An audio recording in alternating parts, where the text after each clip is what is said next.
Hi everyone, it's me. Have you ever wondered if you might be turning British?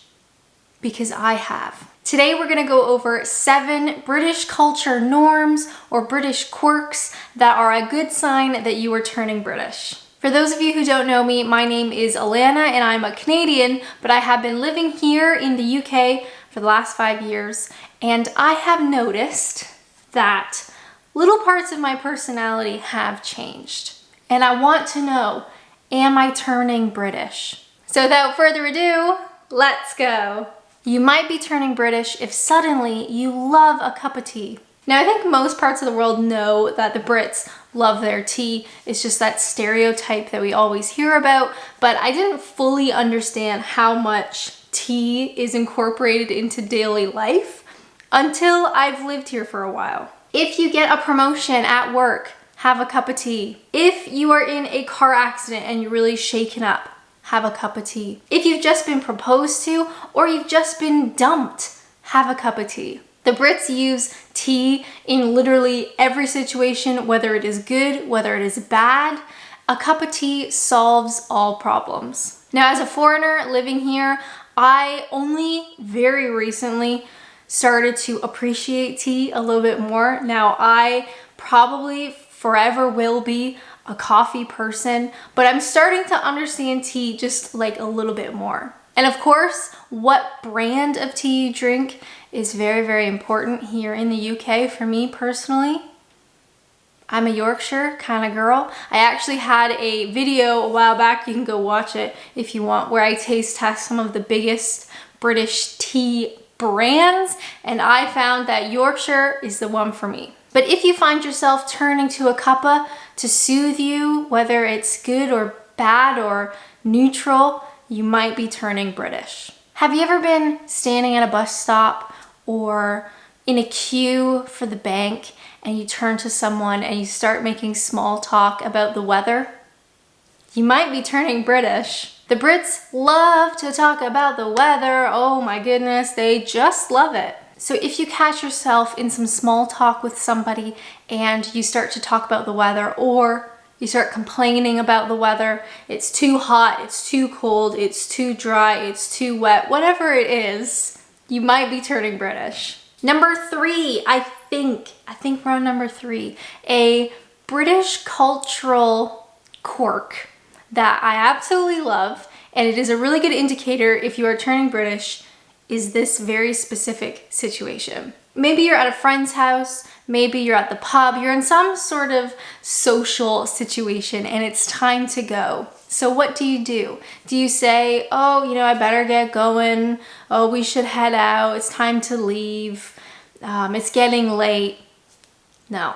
In this particular situation, if you are in fact turning British, what you're gonna do is you're gonna slap your knees and you're gonna say, right. And that's all you have to do, and people know what that means. So slapping your knees and saying right is such an ingrained British quirk that indicates it's time for you to leave. And it can be in any kind of social situation, and everybody there will know that you are about to leave. Now, you may not leave immediately because saying goodbye sometimes can take a long time, but it is a really clear indication that it's time for you to go. As a foreigner living here in the UK, I have started to do this, and it's such a weird, it's weird to think about because in the moment I don't think about it. I just do it, and I just know that that's what you're supposed to do, and people around me just accept that that's what people do. But when I think about it, it's so strange because it's not something that is standard across Canada where I'm from,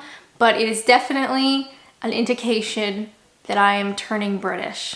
Now, most people who watch my videos are British. Hello, how's it going? I hope you're doing well. But it would be very interesting to see any non-Brits is slapping the knees and saying right. Do you see that in any other country?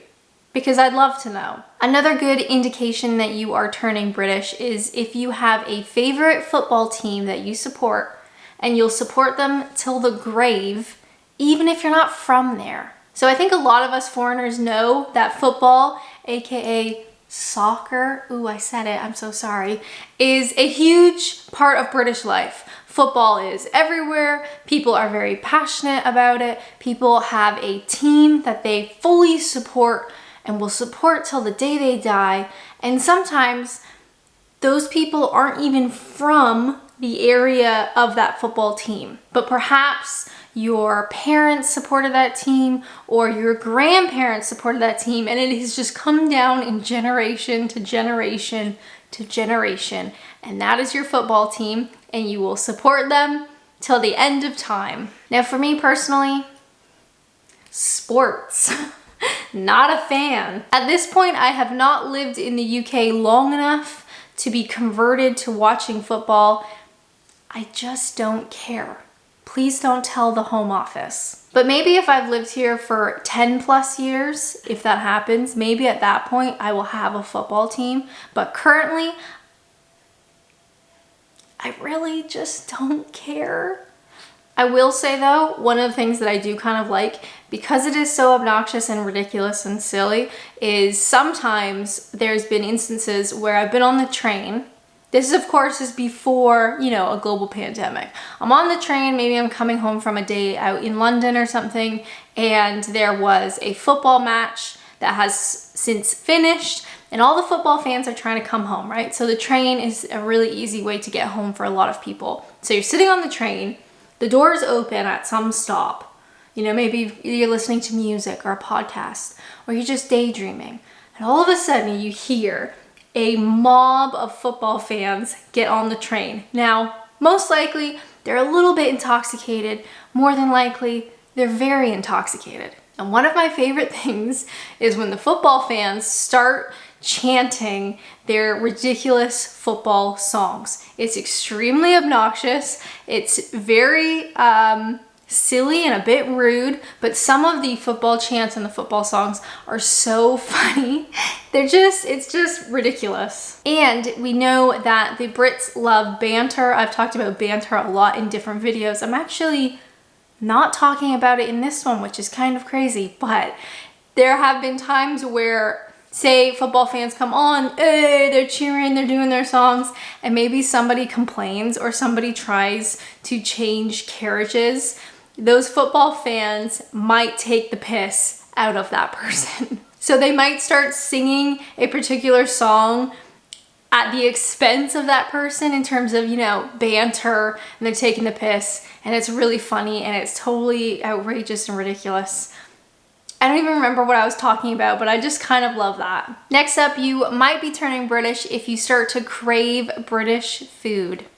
Beans on toast, anyone? So the Brits kind of get made fun of because British cuisine is kind of weird and it's not always good, but there is a point where, as a foreigner, if you've lived in the UK long enough, suddenly you find yourself craving those British foods. I'm talking a full English, I'm talking a Sunday roast, I'm talking beans on toast, I'm talking Scotch eggs, I'm talking chip buddies, I'm talking all of the weird British stuff. So while I think a lot of different countries look down on British cuisine, there is a time in your life when you are turning British and you think, wow, I could really go for a sausage roll. So feel free to mock British cuisine, go for it. I've done it.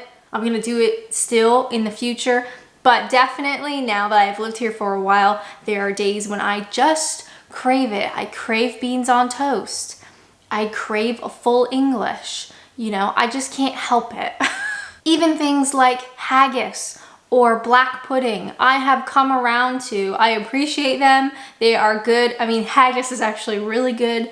You heard it here first, I know. So as a foreigner living in the UK, I have certainly started turning British when I am craving food like haggis. Yum. Number 6 on our list of turning British, you may find yourself in a queue. Maybe you're queued for the bank, for an ATM, maybe you're queued at Tesco, whatever it may be. You were in a queue and somebody, God forbid, jumps the queue. Now, where you come from, that may cause confrontation. People may say, hey, that's not cool, guy, get to the back of the line.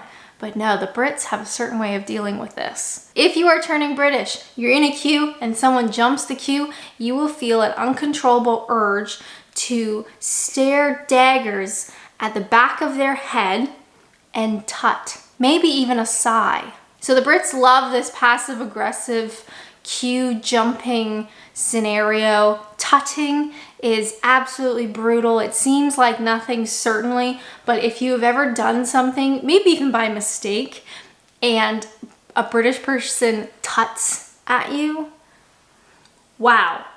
It's hard to recover. So you might be turning British if you find yourself in a situation where rather than confronting the person or having some sort of confrontation, you decide instead to tut at them, or perhaps sigh. Some Brits go for the sigh, but quite a few like to tut. And I've certainly found myself in that situation where it just comes out. You just tut. Someone's done something that's socially not acceptable and you tut at them, and it's just like, wow, where did that come from? Another situation, it may be if you are on the train or the tube or any sort of public transportation, maybe those football fans come on and they start singing, and rather than confront them, people may tut or sigh, or maybe somebody on the train is playing music. Oh my God, not out of headphones, but like out of a phone, just playing music. Rather than confront them, people may turn to tutting. And it's just such a British, wonderful thing. And finally, number 7 on our list that you might be turning British is if your vocabulary changes. Now, of course, I'm Canadian, and in Canada, most of us speak English. So when I moved to the UK, I did not have to learn a new language. Thank God. I don't think that I could. But while I didn't have to learn English to move to the UK, I did relearn it. There are so many different British words and slang and phrases. I have tons of videos on my channel about that stuff if you want to check it out. But it is so strange that after living here for a few years, my vocabulary has definitely changed. The way I speak has changed.